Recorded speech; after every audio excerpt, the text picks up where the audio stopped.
I got one of the biggest hauls from Haltech that I got in the past 4 months that I've been eyeing for the past year. And it's right in front of me. It's a pretty big box from Haltech. I just can't wait to show you. So here it is. So this isn't that big of a box, but it is very important. Everything in here is very important. So I'm gonna save the best stuff for last, but I'm gonna start with this small box first. And this is my can gauge, aka don't blow up my motor gauge. Even though I'm running a new dash and my IC7, there's still going to be a lot of new drivers in this car that isn't going to quite understand what's going on or what type of information is being shown, especially from this IC7. So I wanted to get something very simple that anybody can understand, especially just while daily driving, and it's this gauge. Now this gauge can have multiple displays just like this IC7, but I really just wanted to keep this very simple. So most likely I'm just going to have a boost pressure and air fuel ratio. That's it. Even though I can have more, I just want to have those two things, because if somebody's driving this car, if I'm showing somebody how to drive this car, I at least want them to know what those two mean, aka don't blow my shit up. So I'm going to take this off, which is very easy. We're going to end up replacing my odometer oil pressure, which actually served me very well over the time that I did have it. Very good information. But we're going to have something that's a little bit more intuitive with more expandability. I'm going to take off this bracket because I don't think this bracket's going to fit. So yeah, take off this bracket first, and then I'm going to seat this inside the pod gauge. So the gauge pod is on, but all this time I had this, I forgot to drill a hole. So got my drill. I'm going to do that real quick. I'm going to draw a very small hole to fit these wires. Then I should be able to put this back in. Well, the hole's drilled pretty much on the nose on where the connector's at. And now we can put this back on. Pillar is back on. Wires is on the ground. And this does reach to my can hub perfectly fine, especially if I tuck it in the back. I don't know what this orange wire does. I'm gonna have to check the manual for that. Might be like a signal wire. I'm gonna keep them right here, and I'll do the routing later. Up next is all these sensors. I believe that these are all the sensors that I'm going to be running with this engine. Rotors don't really need that much information. I believe this is about maybe 4 or 5 sensors in here, so I'll just go through them as I'm putting them on. First is my coolant temp sensor. If you remember from my last video, I put my new electric water pump in and I forgot to put my sensor in. So that's what this is for. I'm gonna put it in right now. All these sensors are gonna be a loose fit because I don't have my wrench that I need. So once I put them on, I'll come back and work them down. Got this oil pressure sensor that replaces that huge sensor that sits on the side on the engine. It's like a huge canister, and I'm replacing it with this small sensor. So it'll be a lot cleaner and be a lot easier to get to. Now this one is kind of a tight fit, but you kind of have to like be at a certain angle to get the threads in. So I'm gonna try this one off camera so I can look at it better. So I did get the oil pressure on, not tight, just pretty much a loose fit because I gotta get my wrench in there. But got that. My next one was going to be this air temp sensor, but I don't have a place to put this one. I was trying to put this somewhere on the side, but it does not fit, so I can't. I might have to get something made because I don't have anywhere to put this air temp sensor, so I'll definitely be coming back for this one. And I do have another pressure sensor as well. So these two sensors, the oil pressure and other pressure sensor, they're both the same type of sensor. It's just that one's for oil, and this one I'm going to use for fuel pressure. So when I start making my fuel lines, I'll make a bung, then it'll just go straight in for it. And the next one got is this wideband pack. Now, since I don't have a turbo manifold, I can't put this on, but I do have everything for it. So that's going to stay right there. And then one of the last things before I get to the big boy is this can hub. Since I'm running a lot more connections, I need another can hub so I can be able to run everything without having to make new wiring or grab more connectors. So buying another can hub was definitely the play. So if you don't know, I'm running all my electronics behind my airbag, or my airbag used to be. And those are my water pump, thermal, my IC7 can gauge, and my ID4 gauge, my main dash. I simply can't fit all those on one can hub, so I end up grabbing another one. Bad thing right now is that I don't have the space to put this anywhere, so I have to make another plate and move things off to the side. Even though I have 4 more connections, I really don't have 4 more connections. Let me show you what I mean by this. So I need to be able to jump this hub to the next hub, 1 connection per hub, and then I'm able to run 3 connections over, so I can get everything controlled. And then I'm only able to run 2 on here, and then I have to bring 1 back to the ECU. I'm gonna make a new plate for it in the following week. I'm gonna end up taking that home and get another one.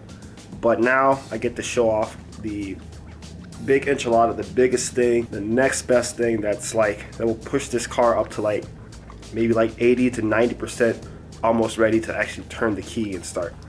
So next up, which is almost the last thing, is my brand new VCU. This is the Nexus R3. So I wanted this R3 since they did like a sneak preview back last year around the same time. The moment I seen this, I hit up Sean by Tune by Sean, and I pretty much told him, hey, in a few months, take my money, because I want this. And I ended up selling my Haltech Elite 2000 to help get this. Nothing wrong with the Elite 2000, just for my application, because I wanted to run drive-by-wire now. The Elite 2000 doesn't, so I ended up selling that. And with this VCU, I'm able to run drive-by-wire and like so much more. Let me just show you one of the few things that I'm able to do with this. So to start off with the front, one of the main things that got me is that this has a 425 amp output. So instead of running like my fans, for example, to like a fuse box, and the fuse box is running back inside of the car, it runs straight from the VCU all the way to the fans. That's it, doesn't need any extra wiring. Reason why, because this has a built-in PDM system, so it's able to distribute power when it needs to, and I don't have to run any fuses or fuse box or relays or nothing like that. It's just very, very simple. And then this also comes in with a built-in wideband sensor as well. So if you've seen my plate, you notice I didn't have a wideband sensor on it anymore because this VCU can run it. So I also sold my wideband as well. A lot of the other things was on, the 2000 was on here. My boost pressure. It does have a Type-C connection and an antenna for Wi-Fi. Lights for the 25 amp outputs. And one of the coolest things that I really like about this is that it has power and ground cables, meaning, and I hope I'm right about this, is that I don't need to run my battery cables to the engine bay and back. I can just run it from the battery to the VCU. So typically, because my battery's in the back now, I would have to run my battery cables from the back all the way to the front. That power gets distributed to like the alternator and the starter. Don't have to do that anymore. It will just run from the battery to the VCU, and then the VCU will do everything that it needs to do. So my goal is to mount this up the same way I mounted up my Elite 2000, mounting it up in the same OEM spot as my stock ECU. I already made a plate for it so I can get everything set up. I did try to get the stock plate from the old ECU to work because this is much bigger. This is a little bit bigger than the 2000.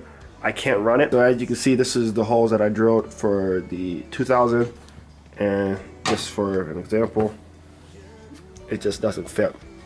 So I ended up making a whole new plate for it and already pre-mounted everything. So I'm gonna show you how that looks. So I got the plate on. I had to make a few cuts, one in the back, I guess you wanna call it, and then I made a lot of cutting in the front, simply because how high this sits. I wasn't able to get none of the connections to kind of go through. So that's what I ended up doing. Cut out this entire section so I can get the connections through. Now this is set up. I'm going to attempt to put this inside the car, hopefully in the exact same spot. VCU is mounted in. Got some wires showing and stuff like that, but that's from different devices.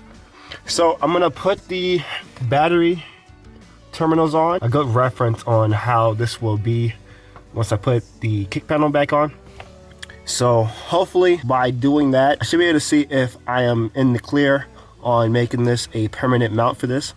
If not, I will have to find something else, but crossing fingers that I can keep it here. Everything is back in as it was before. As you can see, the R3 is slightly showing. You can tell by the red battery terminal.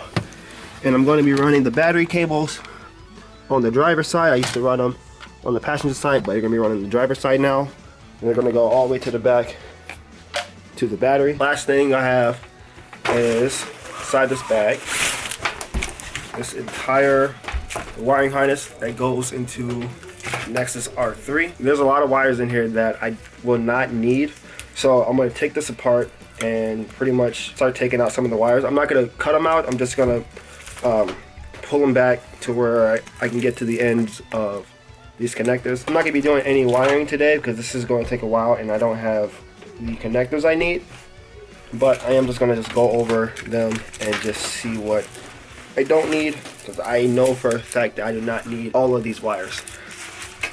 So I got a 13B, there's not a lot of stuff going on, so I'll be able to take out a lot of these wires.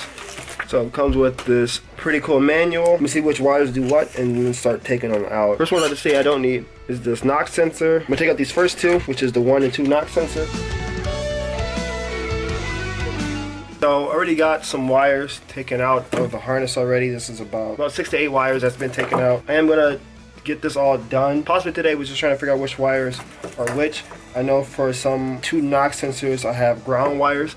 I'm going to see where these 2 wires go to, and if I don't need them, I'm going to take them out. This is like the fun part for me. I'm not by any means a wiring expert, but I do like to wire things, especially when it's from the ground up, because that means I know that myself, which wire does what. Yeah, this is going to be pretty fun, but this is going to wrap it up for me.